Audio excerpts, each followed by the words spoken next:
Welcome to my channel. Today we want to talk about something deeply human. We're looking at when someone is coming from a traumatic experience or is recovering from substance use. What do they need? What does such a person need? Is it stigmatization or is it condemnation?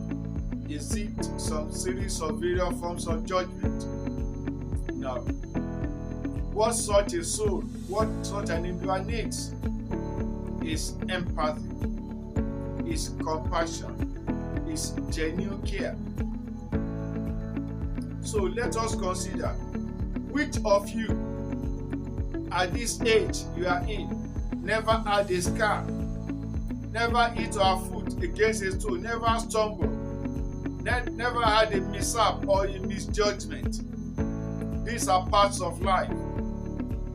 Like we learn in psychology and philosophy and social psychology, mistakes are inevitable.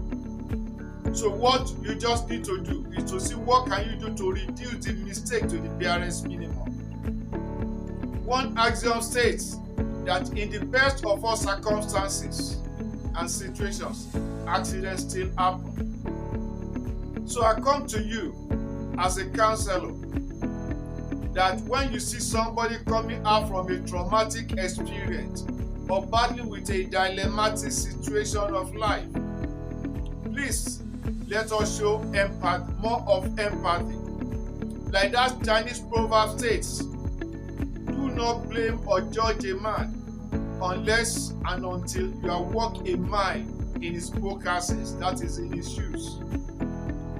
We as humans, we are very quick to pass judgment. We are very quick to condemn. We are very quick to castigate. And you may say, I could never do that. That's because you are never in that shoe.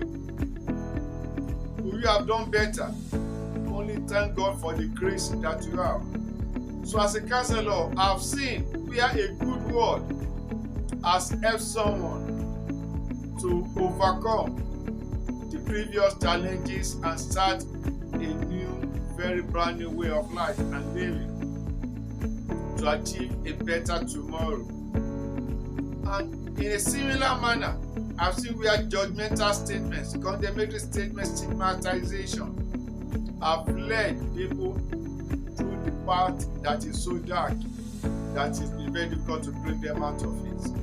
Even the weight of the judgment and the stigma is even more than what they went through the initial trauma or the substance use challenge. So come along with me as we learn and reflect together. This is Misinga Reflection. If you are new to this channel, please subscribe. We educate, we help, we guide with counseling principles, with social psychology principles to help every one of us to navigate this journey of life. Tales that touch the heart is what we work hard to make sure at the end of the day, it's not in never falling, but it's encouraging one another to rise up and shake off the dust and continue to trudge on for a better tomorrow. Come along with me. When an individual is coming from a rehabilitation, from a recovery, from past challenges and errors, the society, the community, even some relations, what they do is rejection, castigation, stigmatizing, that's labeling, ostracizing, and that makes the journey. And you should know that somebody coming from a dilemmatic situation or substance use, they are walking on a very fragile path, so thin that the equilibrium can easily be shifted positively or negatively depending on the prevailing circumstances in their environment. That is why when they meet with empathy, when they meet with understanding, when they meet with compassion, the journey becomes easier. Especially this issue of heartbreak. When somebody is let down, you can see that they say, if it's a man, they say, for the next couple of months, he never even want to talk to any girl or any lady again, never want to associate with anyone again because of the fragility of the brokenness and the heart pain, that trauma. And if it's a lady, never wants to for just say just anything about man or relationship, they just so imagine. So when somebody is recovering from that, what they need is help, what they need is understanding, not judgment. No, why could you have done that? You should not have. Why did you do that in the first place? Now, why is stigmatization very dangerous? Which I'll have a video on stigmatization in itself. Stigma doesn't heal, it won't. Stigma simply means labeling somebody with such derogatory statements, attitudes that you tend to alienate the person from a normal society, normal relationship, normal human interactions. Labeling, that is like that, she is like that, he is like that, he is like that, all those things. That's stigmatization. What's called name calling, negative name calling. Stigma doesn't heal, it wounds, it destroys, and it's only good for you that does it. But for the person that you are stigmatizing, is very destructive because there's nobody that cannot change for the better. That's why we are humans. So when we label or condemn a recovery person, recovery in this statement means somebody recovering either from a dilemma situation, from a relationship breakdown, from some other traumatic experiences, or from substance use recovery. We reinforce shame, isolation. We exaggerate the errors and the mistakes. The person that has suffered these things has already suffered, they're already going through some pain. We normally say, is adding insult into an injury. The person has already lost something, and you are now making a mockery of that situation. That's what it implies. So let us avoid stigmatization with all deliberate efforts we can muster. We don't want to trigger a relapse. You don't want somebody to be at the other negative dark end and now be beating and say sorry. Why could you have done something better to help? So we are supposed to help one another to recover from any challenging situation. So instead of feeling supported, the stigmatized individual feel judged, feel crucified, feel ostracized. So many retreat back into the old black cloud, into the old habits, and just give up. And no one is supposed to be encouraged to give up. We're supposed to encourage rebounding.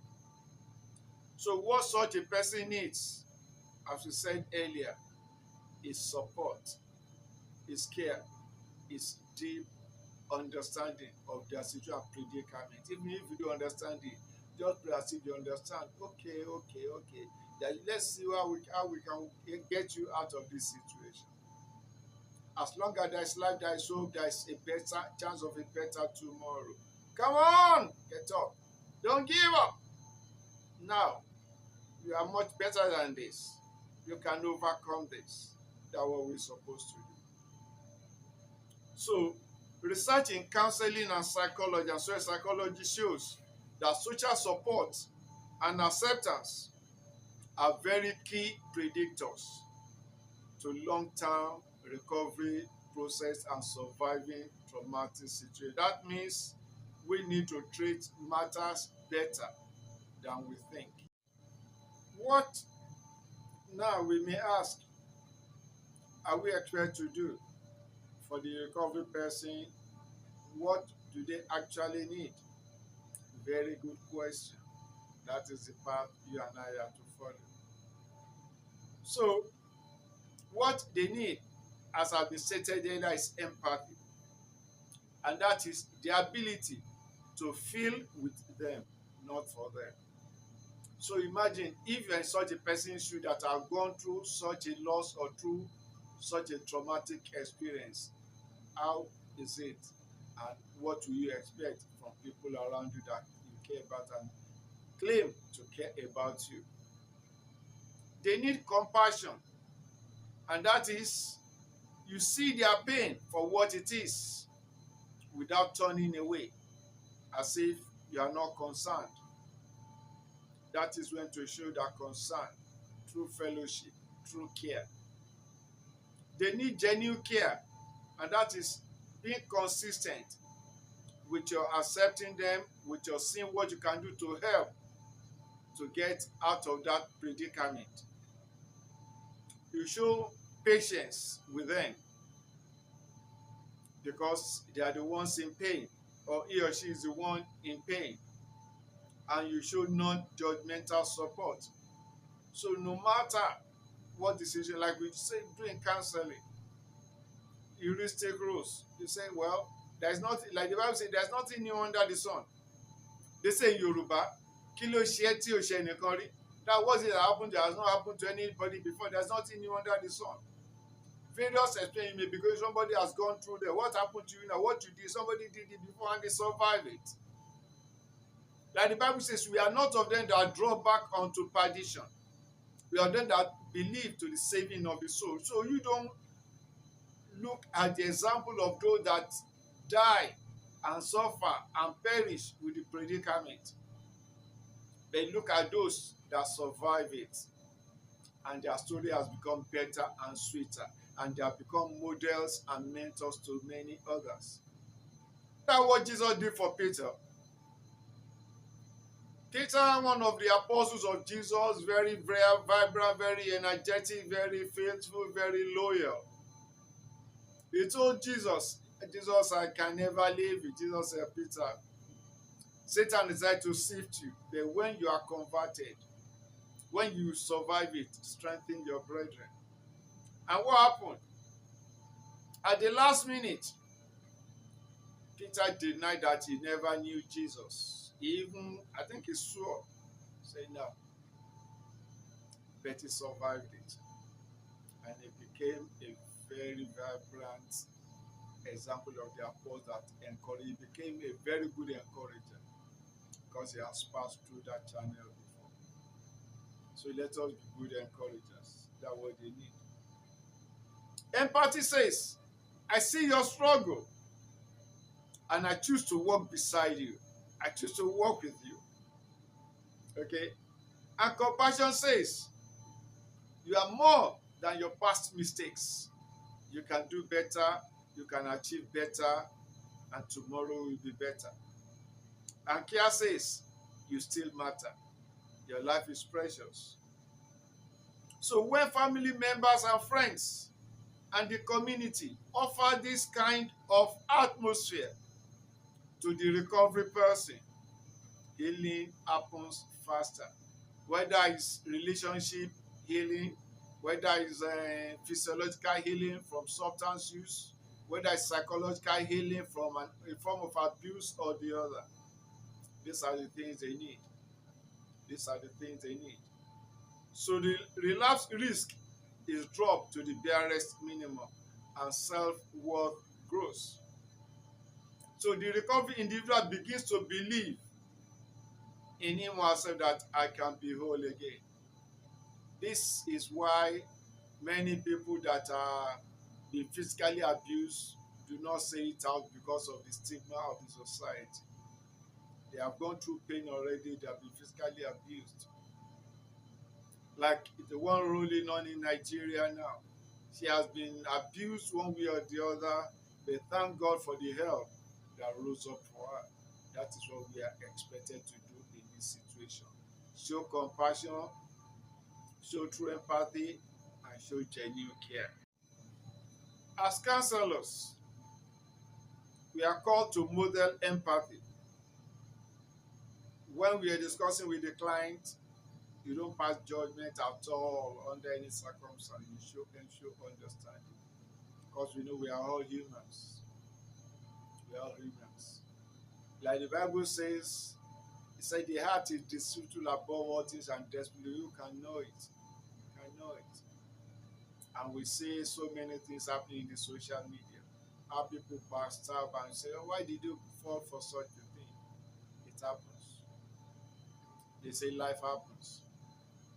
So we tend to create spaces for people to talk freely about their challenges, about their experiences.